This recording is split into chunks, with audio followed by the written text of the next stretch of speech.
Talk about the way the food, for example, it was tough eating, it was pain, there was, stuff. I would have a really hard time with like chewing food. I would have to be really careful around some food at all. I would be up all night just in pain from, anything hot or cold was affecting me really bad. And I had just, I'd stay up all night sometimes just crying. It would hurt so bad, and just trying to, figure out some way just to get the pain to go away, because it was just so hard, because there are certain things that I would like to be able to try that I couldn't try because I knew I wouldn't be able to chew it. Right. So. What was your initial reaction when you found out you'd been nominated for the makeover that Dr. Brown was offering? Well, my husband actually had taken me out to dinner, and our cell phone rang, and I had no idea he even nominated me until they told me on the phone.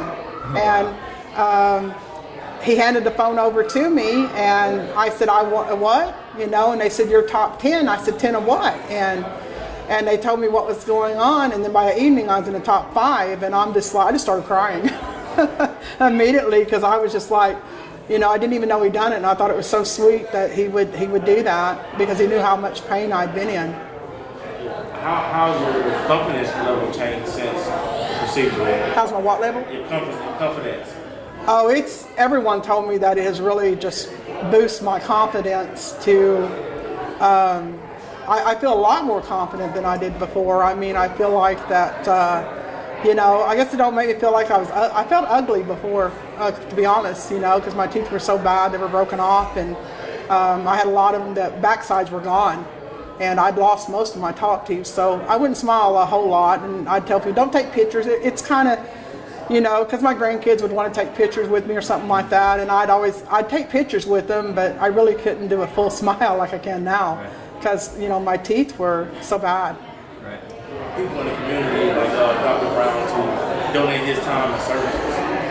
Oh, I think it's wonderful, because, I also, too, I was able to share with him about my anxiety that I had, because I'm a survivor of abuse.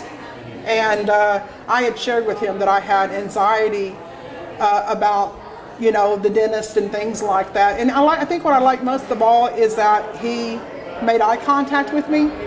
He listened to me. He seemed to care. And I think that's going to be the most important thing right there, because, it's not just a job. This was something that, he knew how much it meant to me, and I'm sure to other patients, because I've never heard anything, bad about him at all. But I think that was I think it's going to be very important to the community, because it shows how much he does care.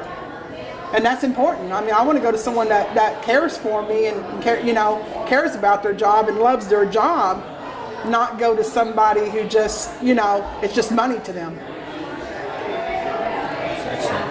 So it's a good thing, it's people like that still exist.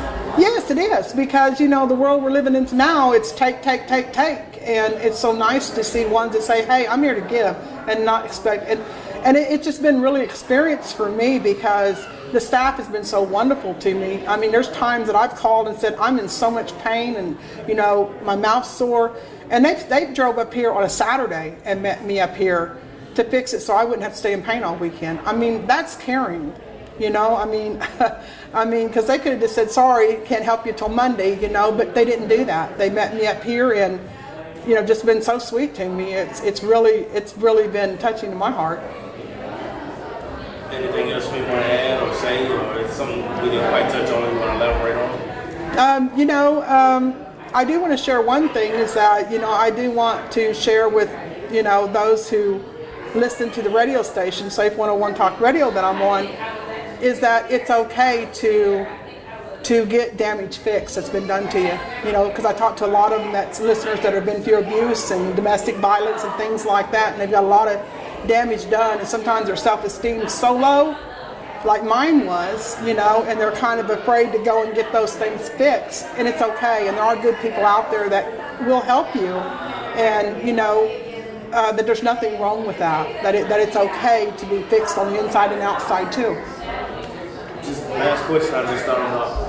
Do you feel as though this is like a second chance, Oh yeah, you know, it is, because it's like, you know, it's given. I want to, well, I'm just gonna be honest here. My goal is to become a counselor, and that's been my goal. And you know, this is just one thing. My teeth was on my list, and my goals. I set up a list, getting my glasses, you know, my teeth, things like that I needed in order to do that. And I wanted to go into school because I want to become a counselor, and I just always wouldn't do it because of my looks, because of, you know, my teeth and things like that always held me back. So I think this has given me just one more step closer to reaching that goal. Thank you. You're welcome. Thank you.